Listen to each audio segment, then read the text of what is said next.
Bagaimana kabar anak ibu semua? Semoga sehat selalu dan tetap semangat. Nah, hari ini kita akan belajar matematika tentang perkalian pecahan. Pada perkalian pecahan, anak ibu tentunya sudah mengenal sebelumnya pecahan. Ada pecahan biasa, pecahan campuran, dan pecahan desimal. Kali ini pada pecahan biasa bisa juga dituliskan seperti sini, A per B dikali C per D sama dengan A kali C per B kali D. Ada contoh soal, misalnya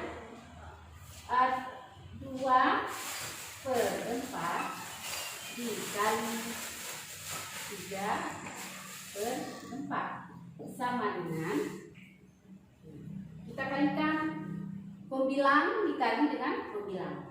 Kita tulis 2 kali 3 per 4 kali 4 sama dengan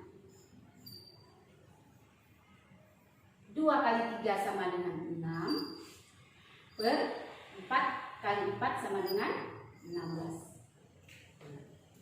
Nah, ini adalah pecahan biasa.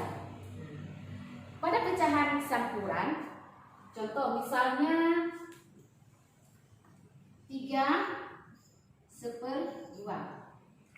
Kalau nanti di soal anak-anak itu dapat misalnya menemukan soal 3/2, nanti dirubah dulu dari campuran, kita rubah dulu ke pecahan biasa. Misalnya 3 kali 2 sama dengan 3 kali 2 6 tambah 1 7 per 2. Begitu juga dengan pecahan desimal. Kalau pecahan desimal kita rubah dulu ke pecahan biasa. Sampai di sini. Terima kasih. Sukses selalu. Wassalamualaikum warahmatullahi wabarakatuh.